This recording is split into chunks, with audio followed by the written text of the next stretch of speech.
everyone. Today we are going to learn how to solve a quadratic equation written in standard form by factoring. And factoring means that we're transitioning an expression or an equation that's written in standard form into intercept form. Before we get started, I would like you to please go ahead and practice the following warm-up. I would like you to please rewrite f of x is equal to x minus 4 times x plus 5 into standard form. Please go ahead and pause the video, try this problem, restart it, and we'll see how well you did. Okay, so in order to rewrite an expression that's written in intercept form into standard form, you have to use FOIL. That means first, outside, inside, last. So that's exactly what I'm going to do with these terms. I'm going to multiply the first term times the first term to get x squared, the first term times the outside term times the outside term to get 5x, the inside term times the inside term to get minus 4x, and the last term times the last term to get minus 20. I will always, or most of the time, I will have an opportunity to combine like terms in the middle. And we end up with f of x is equal to x squared plus x minus 20. In this lesson, like I said in the beginning, our goal is to go from standard form to intercept form. And from there, we're going to be able to solve a quadratic equation. So our learning objectives for today is for you to be able to say, I can factor quadratic expressions using a variety of approaches and use factoring to solve quadratic equations. In doing so, I will be able to identify the x-intercepts, which are known as zeros or roots, of the function without graphing. Also, I can factor quadratic functions in standard form and rewrite them in intercept form. All right, so let's go ahead and review some vocabulary that you probably learned when you were in Algebra 1, and that is monomial, binomial, and trinomial. A monomial is simply an expression that can be a number, a variable, or a product of these. And an example would be like the number -5, or the letter x, or product. Product means multiply, -5x. All of these are terms. So a monomial is simply a term that you would add together. A binomial is the sum of two monomials. For example, x minus 5, or -3x minus 7. A trinomial is the sum of three monomials, like x squared minus 4x plus 8, where you're adding three terms together. So you're going to see those words used throughout this lesson and throughout the remainder of the year, and it's pretty important for you to be familiar with those words. So now we're going to talk about factored form versus expanded form, intercept form versus standard form. And what we have here is the expression x minus 7 times x plus 8. And the expanded form of it is x squared plus x minus 56. And how did we go from the factored form to the expanded form? Well, we FOILed. So over here in this space, I'm going to show what we're going to be doing. So I'm going to show how we go from factored form to expanded form. We have an x minus 7 times an x plus 8. And if I were to FOIL this, I would have x squared plus 8x minus 7x minus 56. Combining my like terms, we would end up with x squared plus x minus 56. Notice that this second step has 4 terms. And the two middle terms are pretty important. The two middle terms are the numbers on the outside, or the numbers at the very end of our expression. These two middle terms, when added together, equal our b value, and these two middle terms, when multiplied together, equals your c value. Or at least the numbers, should I say. So 8 plus -7 equals 1, and 8 times -7 equals -56. And so what we're doing right here is we're going to work backwards. This time around, I'm going to give you an expression, and your job is to figure out what are these two middle terms? What two numbers multiply together to equal the middle number? but together add to equal the middle number, but together also when multiplied together, they equal the last term. Let me say that again. I'm going to give you an expression.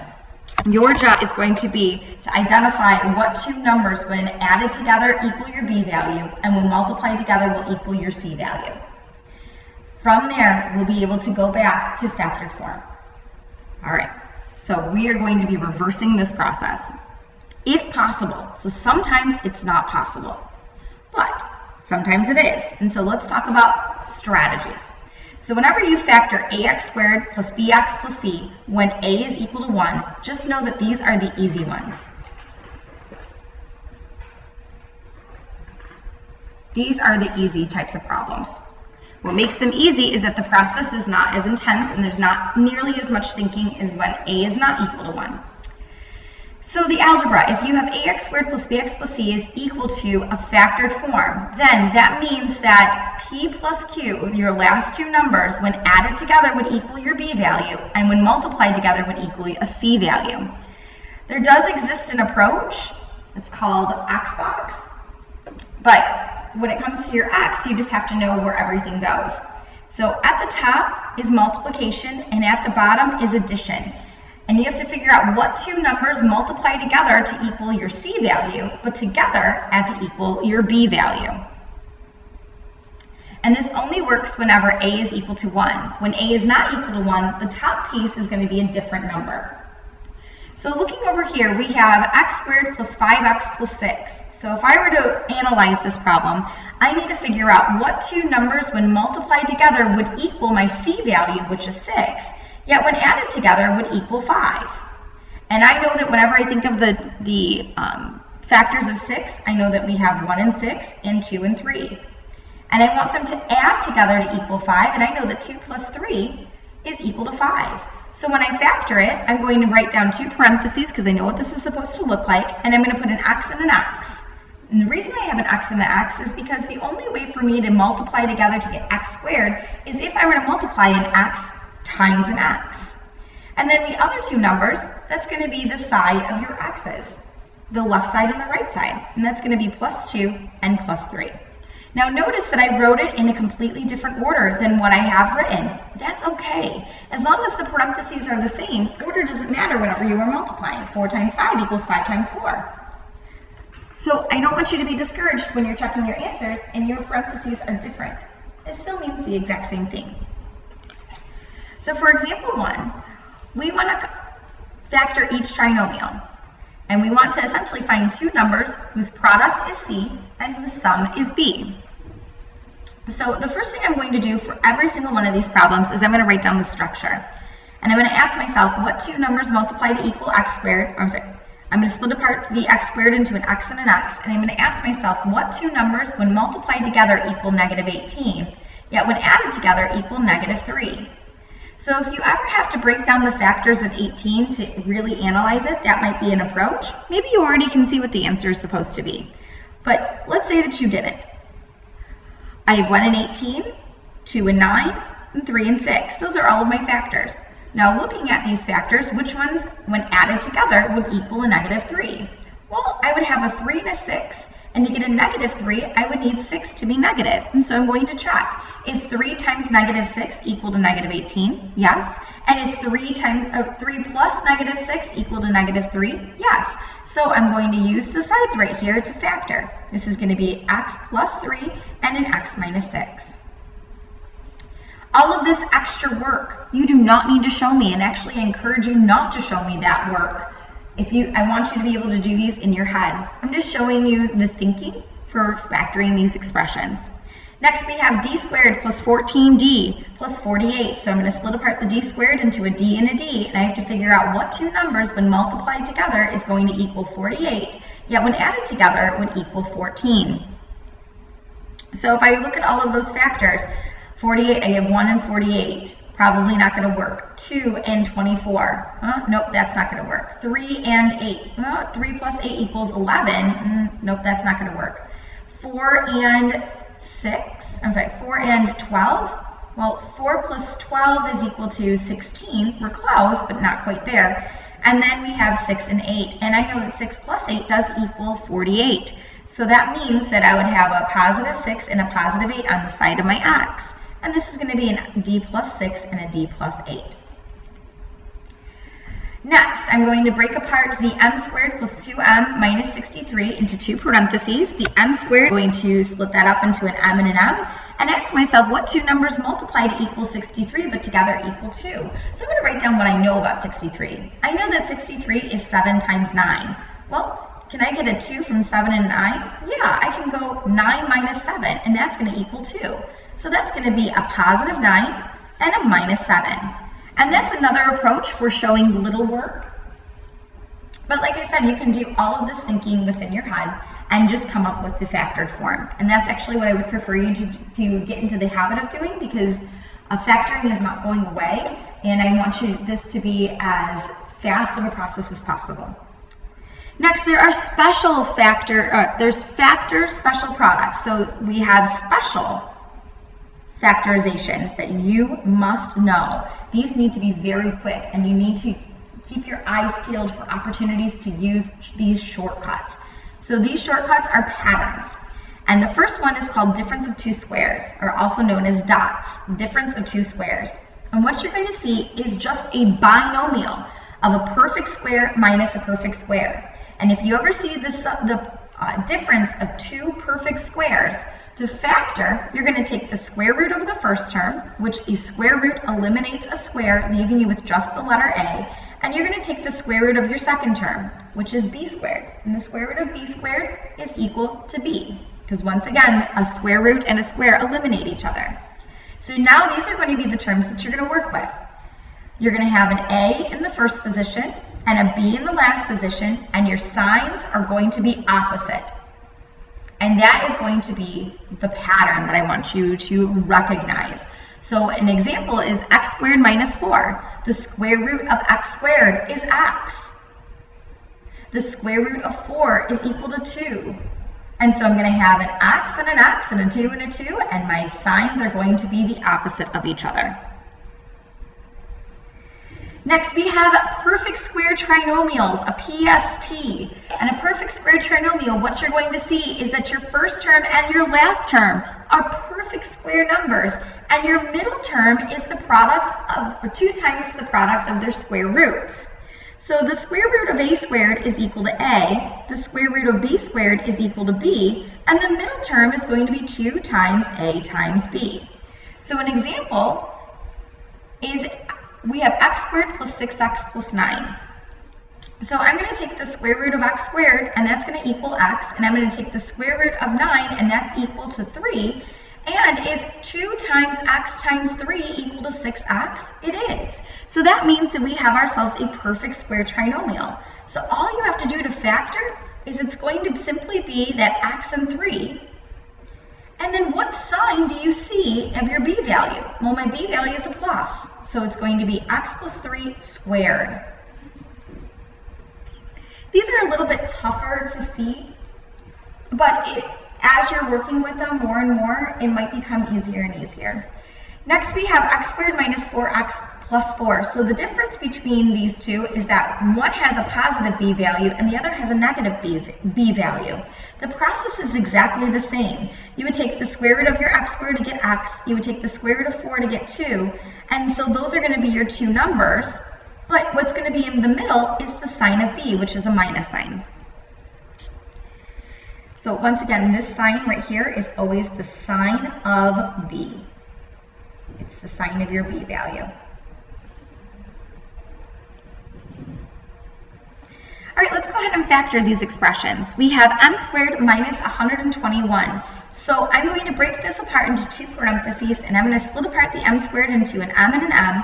And I can tell that this is a difference of two squares because I know that 121 is a perfect square number. So my signs in the middle are going to be opposite, so I'm going to have a plus and a minus.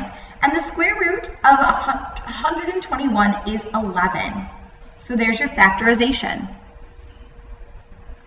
Letter B, my first term is a perfect square. My last term is a perfect square. R squared is a perfect square, 49 is a perfect square, and I know that 14 is equal to 2 times 7, and 7 squared is equal to 49. So this is a perfect square trinomial.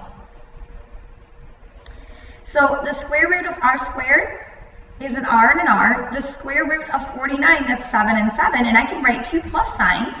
And these two numbers, or these two parentheses, are exactly the same. So my final answer is going to be r plus 7 squared. Letter C is also a perfect square trinomial. My first term is a perfect square, my last term is a perfect square, and I know that the square root of 144 is 12, and that 2 times 12 is equal to 24. Cool. So the square root, I'm just going to go straight to the parentheses squared. The square root of p squared is p, the square root of 144 is 12, and the sign of b is minus. And there is your factorization. So now what we're going to do is we're going to take this idea of factoring and we're going to actually solve quadratic equations. So it says you can use factoring to solve certain quadratic equations. A quadratic equation in one variable can be written in the form ax squared plus bx plus c is equal to 0, and it must equal 0. And the reason it has to equal 0 is because they represent the solutions of a quadratic equation called roots, also known as zeros, and we're going to talk about that on the next page, or x-intercepts. So if the left side of ax squared plus bx plus c can be factored, then the equation can be solved using the zero product property.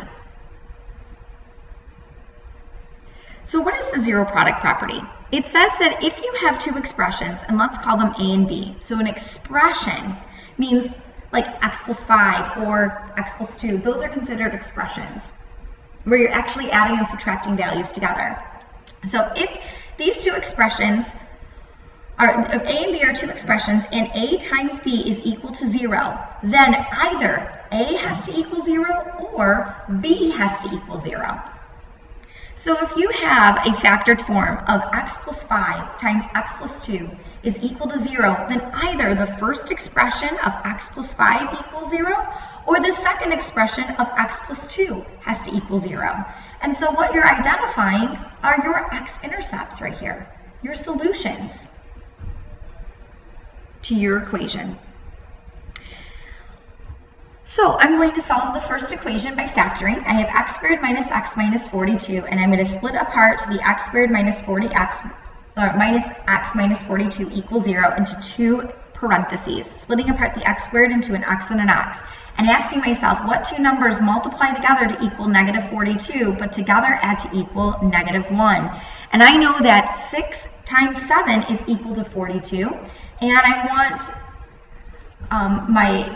their sum to equal a negative number, so I'm going to make 7 a negative value. So 6 times negative 7 equals negative 42, and 6 plus negative 7 is equal to negative 1.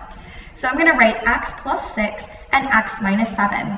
So if you want at this step to rewrite it as two equations, you can, but you do not have to. And I'm going to subtract 6 on both sides and add 7 on both sides. And I end up with x is equal to negative 6, or x is equal to positive 7.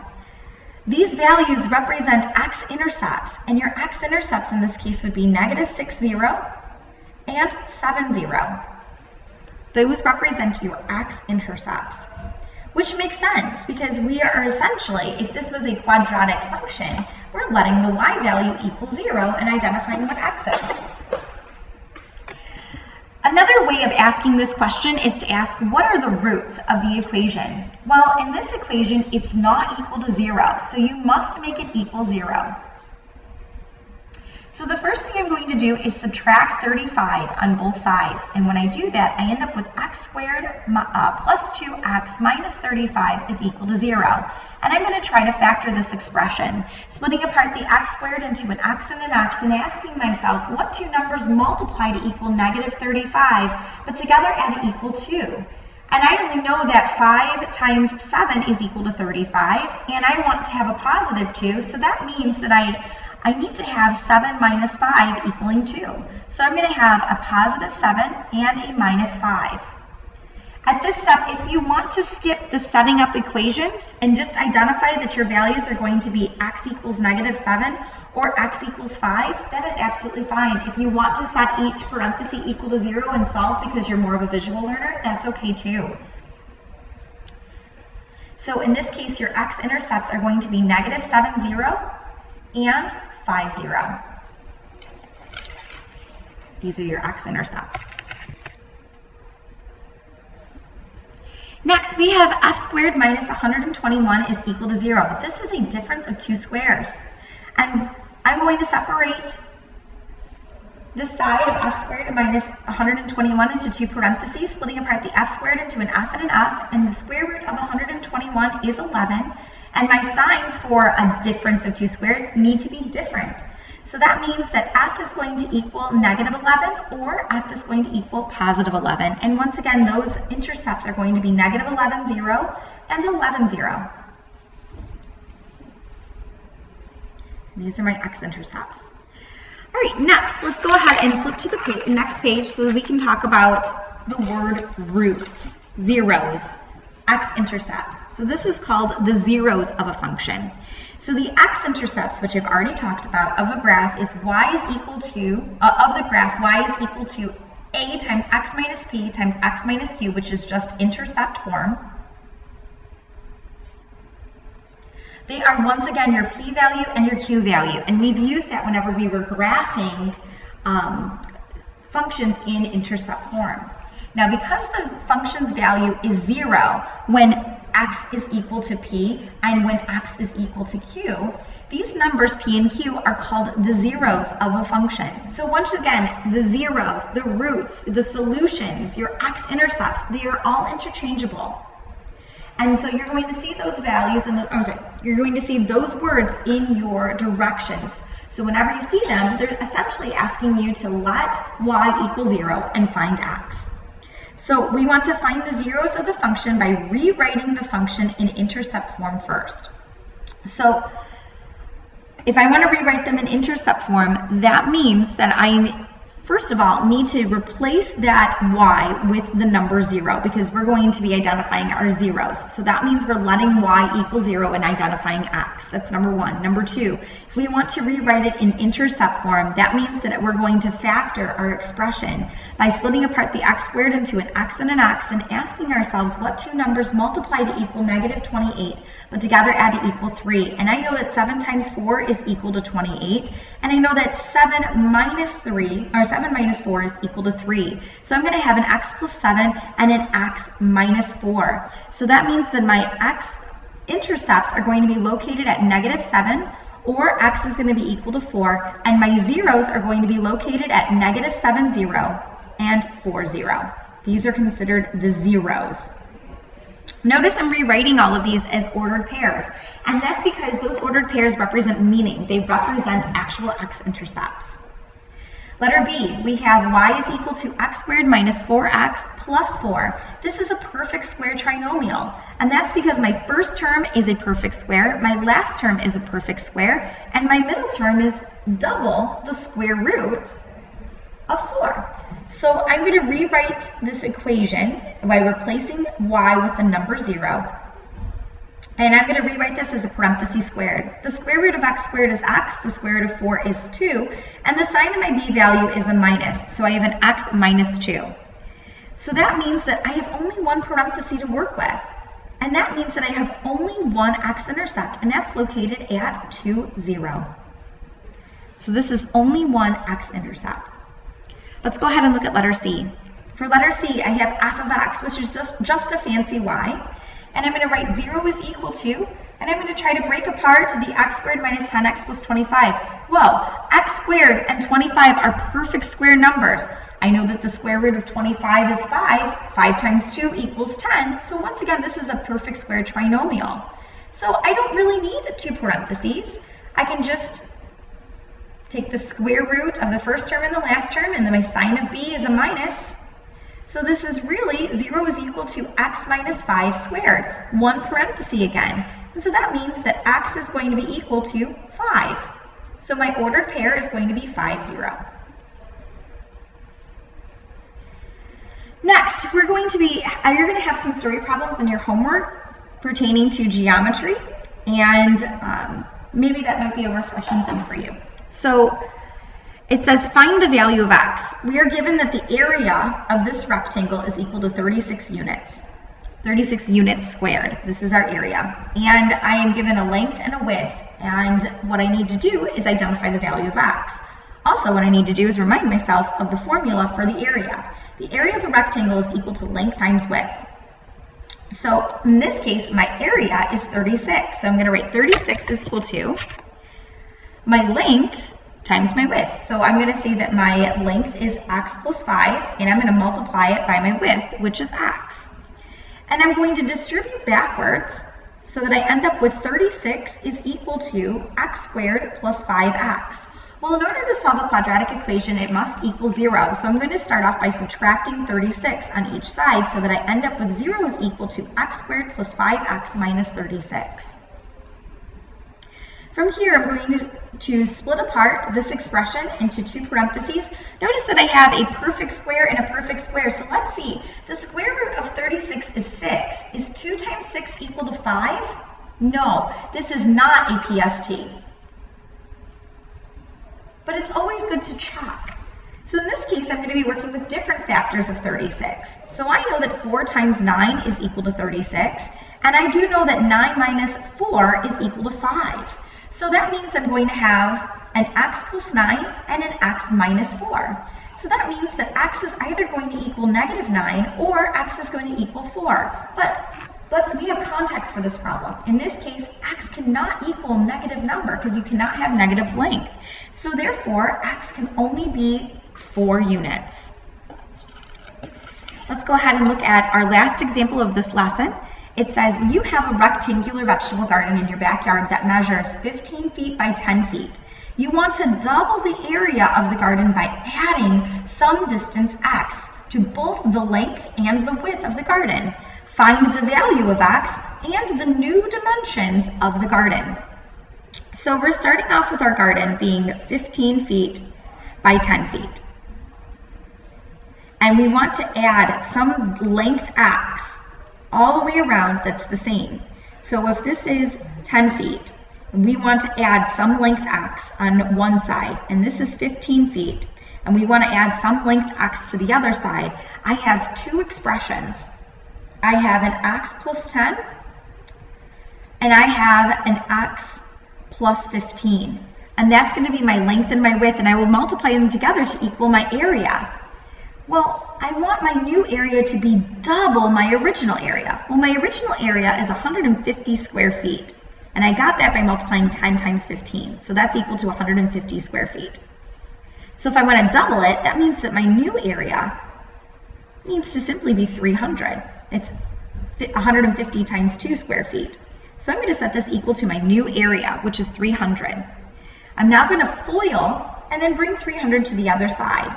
So I have 300 is equal to x squared plus 10x plus 15x plus 150. I'm going to bring 300 to the other side and combine my like terms, and I end up with 0 is equal to x squared plus 25x minus 150. And now I'm going to factor this expression into two parentheses, splitting apart the x squared into an x and an x.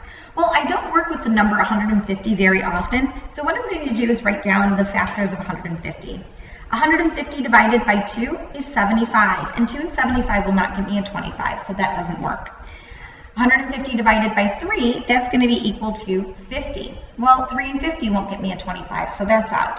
So then I have 4, but 4 doesn't go into 150 at all, so I'm going to work with the number 5. 5 and 30. So 5 and 30 can get me a 25. I know that 30 minus 5 is equal to 25. So I'm going to have an x plus 30 and an x minus 5. So that means that my x-intercepts are x equals negative 30 or x is equal to 5. Well, since we cannot add negative length, that means that x has to equal 5. Cool, so x equals 5 feet. That answers the first part of my question. Find the value of x. Then it says find your new dimensions. So my length is going to be equal to 10 plus 5, which is 15 feet. And my width, that's going to be equal to 15 plus 5, which is 20 feet. And there's my answer, as well as the end of this lesson. If you have any questions over anything, please feel free to email me. Otherwise, I hope you have a wonderful day.